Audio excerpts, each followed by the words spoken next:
clock project, and I'm going to show you the major parts of my clock, which as you can see is built entirely out of Legos. And so this is the clock front, and it has the pendulum, the escapement, and our 3 time indicating hands. And then if we look as we come around to the side of the clock, we can see a double layer gear train with these 2 layers of Legos, down to a wheel, and up just another wheelbase, and our weight. So the major parts of the clock, we have our power source, which is our weight, which is this set of falling tires, which hangs over the edge of the table and falls to the ground. And this is on a wheel that engages with this 12 peg, or this 16 peg gear, and so it slides on there and it holds our weight. And then this wheel is attached by an axle to an 8-tooth gear, and our gear choices for this Lego set is 8 teeth, 12 teeth, 16 teeth, 24 teeth, and 40 teeth. So the way gears work is if you put a small gear next to a big gear or a big gear next to a small gear, they either multiply or divide the number of rotations. So this wheel, which is also attached to this gear, is attached to our escapement, which is in the front here. And it has 4 colored places where it engages the pendulum. So as we can see, it engages the pendulum at these 2 axis points here, these little pegs, and it goes down to the pendulum, and it's held free to rotate up on this axle here. So our escapement rotates back and forth with the pendulum, and then it turns the axle with the 8-tooth gear. And inside these 2 black shafts, we have the 8-tooth goes to a 24-tooth gear, which is this gear here, and then that one comes and goes to an 8-tooth. So this 8-tooth gear attaches to a 24-tooth gear here, which moves back to an 8-tooth gear. So this is just essentially to move it over so that our clock hand does not interfere with our escapement on the front side.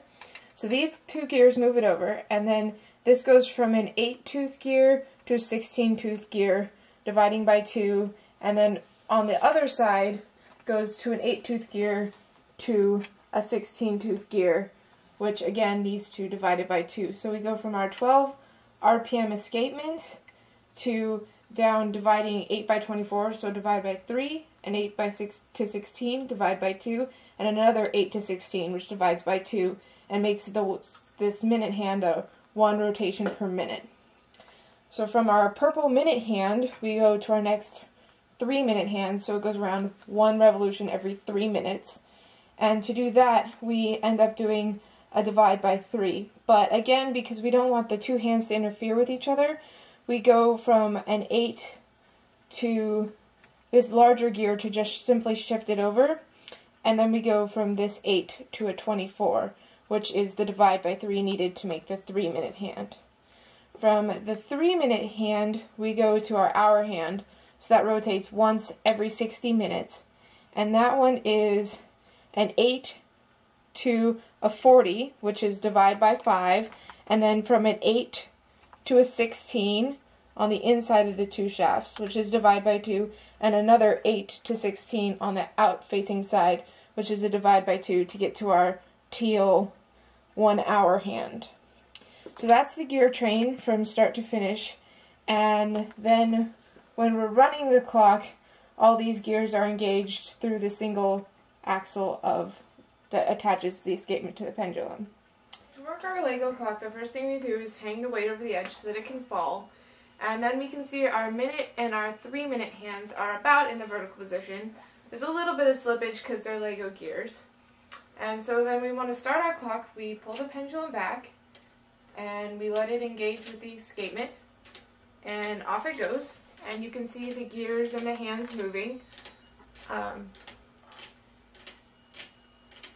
So you can see the escapement. The minute and the 3-minute hands go clockwise, but the our hand goes counterclockwise, and you can put a reversal gear to fix that, but it ends up taking a lot of space and colliding in with the other hands, so I left it going counterclockwise, but the other two hands go the right way. And for about a 3-foot table, the weight falls, it goes for about 45 seconds before it hits the ground and stops. So we can see it's getting close to the ground, and it's about at 45 seconds to a minute when it reaches the ground. And then when it hits the ground, it just stops. So to do a time trial of the clock, we put it up on a really tall, like 6-foot bookcase to get a little more length out of the string. And if you look up at the clock, the purple and the red hands are about at vertical. So I'm going to start the clock and then start the timer, and I'll hit the lap every time the timer goes back up to vertical. So here we go.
So it's about to hit the ground, and we can see that it runs, fairly accurately. I didn't hit the timer perfectly, and, the clock itself is not perfect. On average, I found that it has about a second of error per minute, so it was within the range, but it's not perfect. And that's my clock.